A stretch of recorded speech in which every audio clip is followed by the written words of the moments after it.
Hello there, I'm Captain Jim Prejean, and I'm here today to talk a little bit about my cruising experience to Mexico.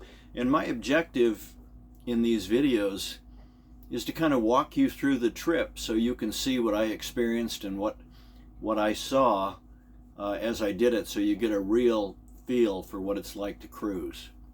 Last we talked, I was in Turtle Bay and I had spent New Year's Eve there. And we woke up the next morning after arriving late at night in a very challenging situation, pitch black and no markers to mark the lobster traps. But the next morning we got up and we took the dinghy into town, and Turtle Bay is a little town. It's got a few restaurants, a bakery, and so forth.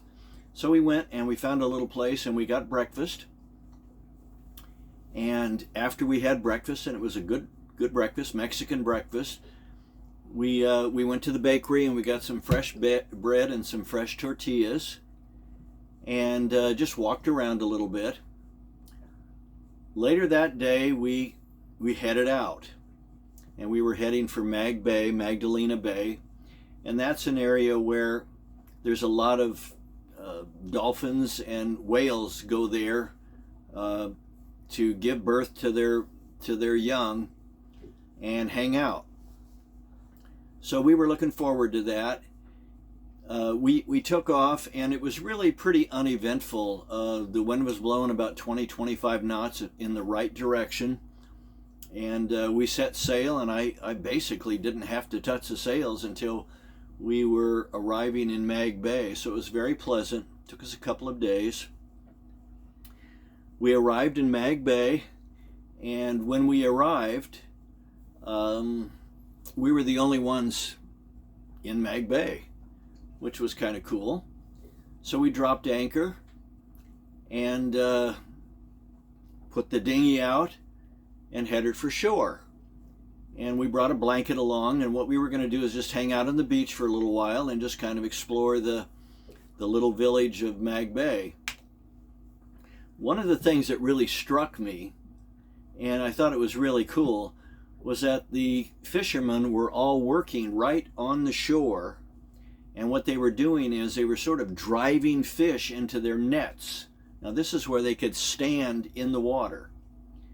And I'd never seen that before. But what struck me is that there was, I don't know, maybe 20, 30 men and boys doing this.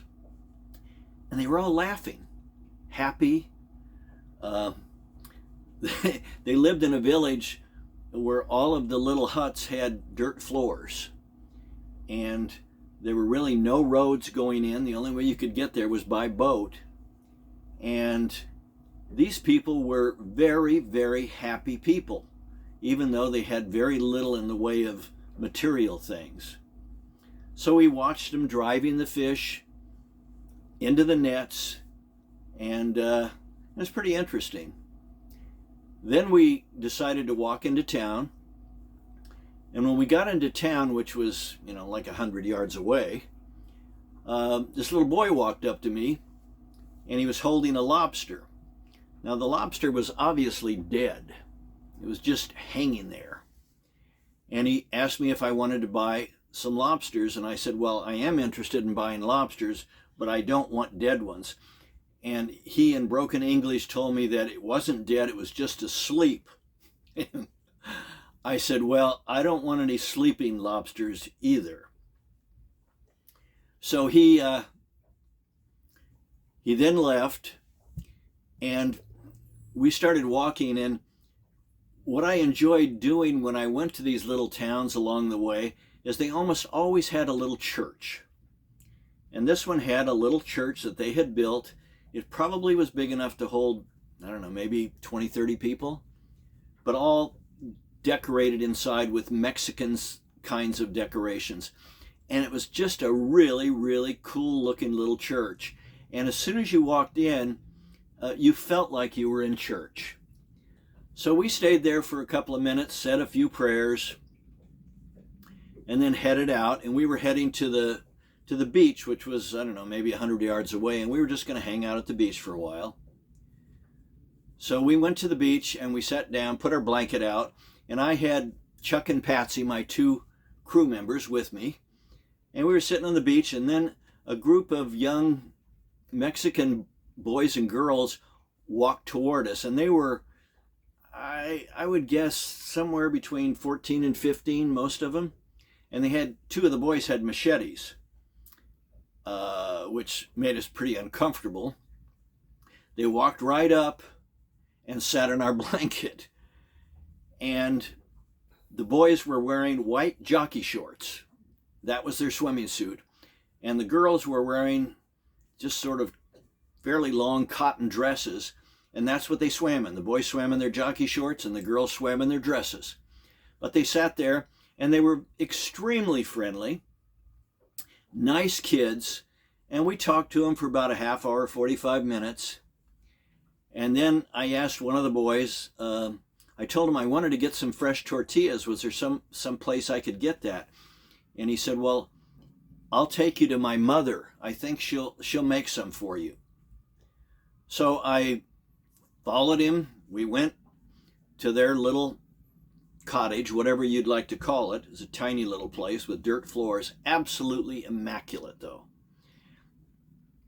And we talked to her in broken English. He was kind of the interpreter, and told her we wanted to get some tortillas, and she said, I'll make you some. I'll have them for you tomorrow morning. So we said, great.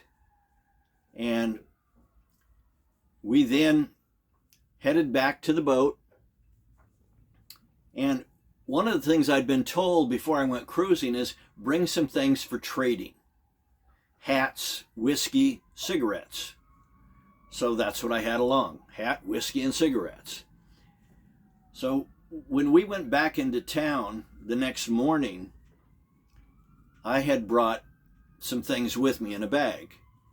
And the little boy came up again with the lobster, and I said, can I talk to your dad?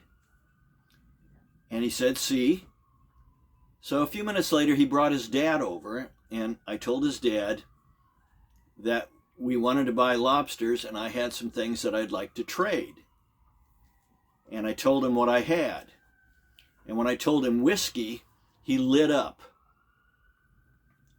So we ended up by getting 5 lobsters for a 1/5 of inexpensive whiskey. I gave him a bottle, and he was very happy to have that. We then headed back to the boat, and we were heading out later that day. We went back to the boat and put the dinghy away and got ready to head out.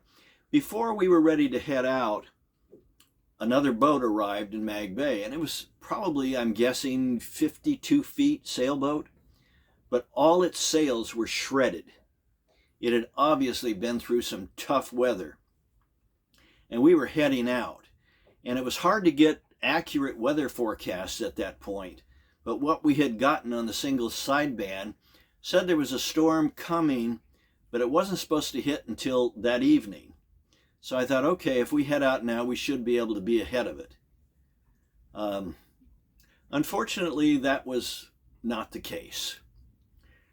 When we get together next time, I will explain the most challenging trip I've ever had in a boat on our way down to Cabo. Thank you for joining me today, and I look